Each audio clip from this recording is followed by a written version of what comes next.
YCP పార్టీకి మళ్ళీ అంటే భవిష్యత్ అనేది ఉంటుందా? పద్దాకల వైఎస్ఆర్ కాంగ్రెస్ పార్టీకి భవిష్యత్తు ఉంటుందా అనేటటువంటి కుహానా మేధావులకు ఒకటి చెప్పదలుచుకున్నా. 16 ఏళ్ళు జైల్లో ఉండి బయటకు వచ్చినాక చిరునవ్వుతో నవ్వుతూ బయటకు వచ్చినాక చెప్పు తీసుకుంది అన్నట్టుగా సమాధానం చెప్పాడు కదా. వైఎస్ఆర్ కాంగ్రెస్ పార్టీకి ఏం ఓడదు. సో ఇప్పుడు కూడా అంతే, వైఎస్ఆర్ కాంగ్రెస్ పార్టీ పని అయిపోయిందిరా అని అనుకుంటేనే వాళ్ళు బతకగలుగుతారు. సో జగన్మోహన్ రెడ్డి గారిని అంత తొక్కాలని మీరు ప్రయత్నిస్తే అంత బలంగా పైకి ఎదుగుతాడు.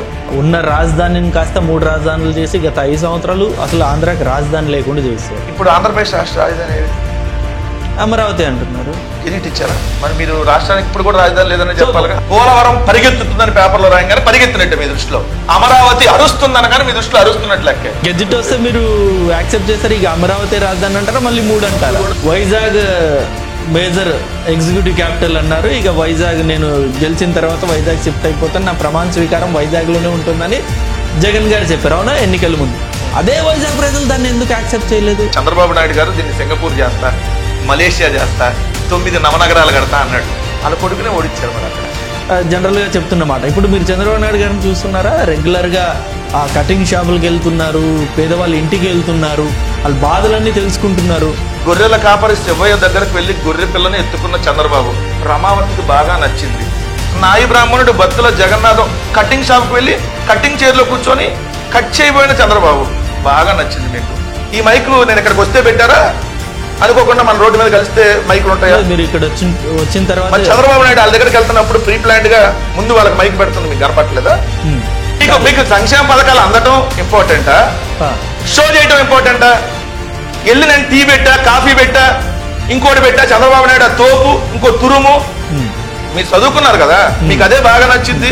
మీకంటే ఇంకా మీ విజ్ఞతకి దాన్ని వదిలేయాలి. మీకు ఏం అలవాటు అయిందంటే జస్ట్ హెలికాప్టర్ లో వచ్చి అక్కడ దిగి బటన్ నొక్కి వెళ్ళడమే మంచిది. చంద్రబాబు నాయుడు సైకిల్ వేసుకుని దొర్లుకుంటూ వెళ్తున్నాడా? లేకపోతే మేము హెలికాప్టర్ లో వచ్చాం, చంద్రబాబు నాయుడు దేంతో వస్తున్నాడంటే నీకు తెలీదా? నువ్వు చదవట్లేదా? చూడు, ఆంధ్రజ్యోతి ఈనాడు చూస్తే పొద్దున్నే ఇంకేం పని చేయవలసిన విపరీతంగా నవ్వుకునేటట్టు ఉంది. ఇప్పుడు మీరు 11 నెలల్లో 117 హామీలు ఆయన అమలు చేశాడు అన్నారు. సరే, ఏం అమలు చేశారు నేను మిమ్మల్ని అడిగే క్వశ్చన్. అయితే గతంలో 99% నెరవేర్చారు. ఇప్పుడు మాకు దయచేసి మా ప్రభుత్వానికి ఈ గలీజు ప్రభుత్వానికి దయచేసి కంపారిజన్ చేద్దారా? మాకు దయచేసి కంపారిజన్ చేయొద్దు. నేను అడిగిన దానికి మీరు సమాధానం చెప్తే చెప్పండి. 117 హామీలు అన్నా కదా, ఒక 11 హామీలు చెప్పండి ఏమో అమలు చేశారు. మేము ఇచ్చిన మేనిఫెస్టోలో ఏ హామీ నెరవేర్చలేదో మీరు చెప్పండి మిమ్మల్ని అడిగా. వాళ్ళు ఇచ్చింది ఏదో చెప్పండి మిమ్మల్ని అడిగా. 5 సంవత్సరాల్లో మీరు ఒక్క డిఎస్సి కూడా అయిపోలేదు. వచ్చి రాగానే ఇప్పుడు 16,000 పోస్టులతోటి డిఎస్సి నోటిఫికేషన్ ఇచ్చారు. ఆల్రెడీ ఇక త్వరలో ఎగ్జామ్ కూడా జరిగిపోతుంది. జగన్మోహన్ రెడ్డి గారు ఇచ్చిన 6,100 పోస్టులు, చంద్రబాబు నాయుడు గారు 10,000, ఈ రెండు కలిపితే 16,000 పోస్టులకు నోటిఫికేషన్ ఇచ్చి ఇది మీ దృష్టిలో మెగానా దగానా? ఇది మినీ దగా డిఎస్సి. 50% ఇంటర్మీడియట్ డిగ్రీలో పెట్టాలని నిబంధన పెట్టడం వల్ల 8 లక్షల మంది ఇప్పుడు నష్టపోతున్నారు. మీరు మంచి క్వశ్చన్ రైజ్ చేశారు. అంటే టీచర్లు ఎవరైతే ఉంటారో వాళ్ళు 50% అనేది మినిమం ఉండకూడదా? ఇప్పుడు చదువు చెప్పే వాళ్ళు కొంచెం వాళ్ళలో స్కిల్ ఉండి 50% ఉండడం తప్ప 90% పెట్టేస్తే ఇంకా క్వాలిటీ వాళ్ళు వస్తారు కదా. ఇప్పుడు ఈ వాలంటీర్ వ్యవస్థ వల్ల ఇప్పుడు ప్రభుత్వం ఏమో కానీ వైఎస్ఆర్సీపీ పార్టీకి అయితే భారీ నష్టం. నేను ఒక మాట చెప్తా, ఓటమిలో కీలకమైన పాత్ర ఈ వాలంటీర్స్.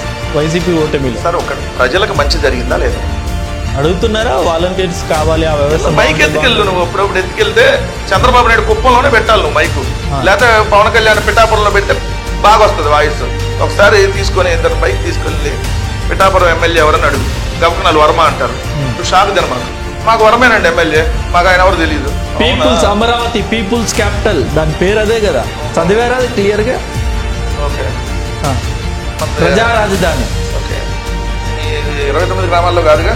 మోడీ గారు వచ్చి తెల్లారి వర్షం పడింది కదా, దాదాపు 40 నిమిషాలు పడింది వర్షం. 40 నిమిషాలకే క్యూసెక్కులు నీళ్ళు చేయండి. పీపుల్స్ రాజధాని అన్నావు కదా, అప్పుడు పీపుల్ రాజధాని ఎక్కడ ఎట్లా అని మసక అప్పుడు కనపడుతుంది నీకు. కేవలం గుంటూరు కలుస్తుంది, ఇటు విజయవాడ కూడా కలిసిపోయి, నెల్లూరు తడ, అనంతపురం, మీరు మళ్ళీ శ్రీకాకుళంగా చెప్తారు. గతంలో మీరు కూడా చేశారు కదా, చంద్రబాబు నాయుడు గారు అసలు పెద్ద స్కామ్ చేశారు అని చెప్పి జైల్లో కూడా వేశారు. నమ్మలేదు. ప్రజలు నమ్ముంటే కుప్పంలో చంద్రబాబు నాయుడు గారిని ఘోరంగా ఓడించేవాళ్ళు. చంద్రబాబు నాయుడు గారు గెలుస్తాడు, ఓడిపోతాడు, వెళ్తాడు, ఓడిపోతాడు. ఓడిపోయినప్పుడల్లా సమాధానం అయిపోయినట్టనా? ఇప్పుడు ఏంటి జగన్ గారు 2.0 అంటున్నారు. ఏంటి ఏముండబోతుంది 2.0లో? అంటే మీరు ఇష్టం వచ్చినట్టుగా మా నాయకులు మా కార్యకర్తలందరినీ వేధింపులు గురి చేస్తే మేము మిమ్మల్ని చూస్తూ కూర్చొని మళ్ళీ మేము అధికారులంగా చేతులు కట్టుకొని మీకు మిమ్మల్ని విచ్చలవిడిగా తిరగడానికి పర్మిషన్ ఇస్తావా? తొక్కి నారదేస్తాం. జగన్మోహన్ రెడ్డి గారిని ఒకవైపే చూశారు వీళ్ళు, రెండో వైపు చూడలా. ఈ తెలుగుదేశం జనసేన ఏదైతే ఇప్పుడు ఉన్నటువంటి మీడియాకి జగన్మోహన్ రెడ్డి గారు రెండో యాంగిల్ ఏంటో చూపిస్తాడు 2.0లో. విచ్చలవిడిగా గతంలో చేసిన కామెంట్స్, భువనేశ్వరి గారి మీద వ్యక్తిగత జీవితాల మీద కామెంట్స్, ఎవరండి వ్యక్తిగత జీవితం గురించి? చెప్పులు తీసుకున్నంత కాదండి. తల్లి చెల్లి మీకు తల్లి చెల్లి అని జగన్మోహన్ రెడ్డి గారిని ఇష్టం వచ్చినట్టు సైకోల్ అని మాట్లాడిన వాళ్ళు మీకు కనపట్ల. చెప్పులు తీసుకున్నంత నా ఎమ్మెల్యే డాచులర్ అని మాట్లాడినటువంటి అతను ఈరోజు ఉప ముఖ్యమంత్రి.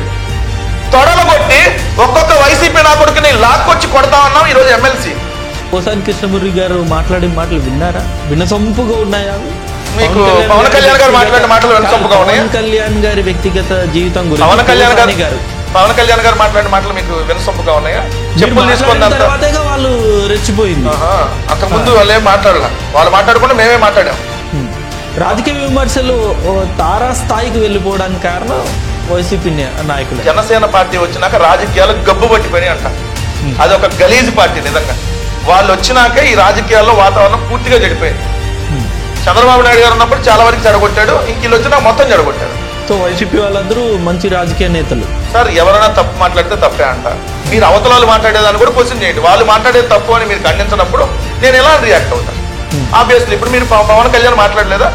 ఒక్కొక్క ఎమ్మెల్యేని తోలు తీస్తా అన్నాడు, చెప్పులు తీసుకుందంతా అన్నాడు, నా భాషలో మాట్లాడాడు.